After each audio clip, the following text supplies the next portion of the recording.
Hello all, welcome to SMS family. ఇవాళ నేను చేస్తున్న రెసిపీ మష్రూమ్ పకోడీ. ముందుగా మనం మష్రూమ్స్ని బాగా వాష్ చేసుకోవాలి. ఒక బౌల్ ఆఫ్ వాటర్ తీసుకొని ఒక్కొక్క మష్రూమ్ మనం నీట్గా వాష్ చేసి పక్కన పెట్టుకోవాలి. ఇప్పుడు మనం ఒక గ్లాస్ బౌల్ తీసుకొని సాల్ట్, పసుపు, కారం అండ్ జీరా పౌడర్, అల్లం వెల్లుల్లి పేస్ట్ కూడా యాడ్ చేసుకొని కొంచెం వాటర్ వేసి బాగా కలిపి పెట్టుకోవాలి.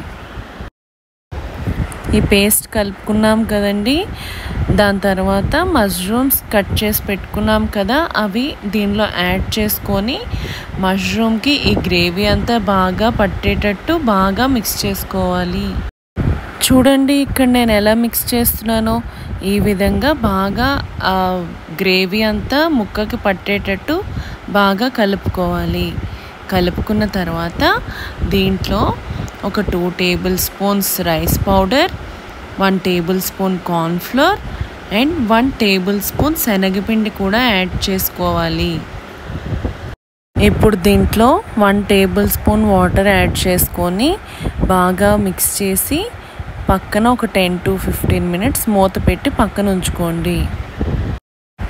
ఈలోగా మనం స్టవ్ ఆన్ చేసుకొని ఒక ప్యాన్ తీసుకొని డీప్ ఫ్రైకి తగ్గట్టు ఆయిల్ యాడ్ చేసుకొని హీట్ అవ్వనివ్వాలి. చూడండి నేను ఇక్కడ ఆయిల్ హీట్ అయిందో లేదో నేను ఎలా చూపిస్తున్నానో, కొంచెం పిండి యాడ్ చేసుకొని చూడండి హీట్ అయింది. తర్వాత మష్రూమ్స్ వేసుకొని గోల్డెన్ బ్రౌన్గా వేగనివ్వాలి. ఇక్కడ చూడండి మన మష్రూమ్స్ బాగా ఫ్రై అయ్యాయి. ఇప్పుడు ఒక ప్లేట్లో టిష్యూ పేపర్ వేసుకొని ఈ మష్రూమ్స్ ప్లేట్లో పెట్టుకోండి.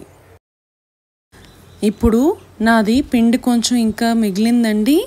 నేను ఇప్పుడు రెండోసారి కొంచెం క్యాషు, కరివేపాకు, గ్రీన్ చిల్లీస్ కూడా ఆ పిండిలో వేసుకొని బాగా కలిపి డీప్ ఫ్రై చేసుకుంటున్నాను.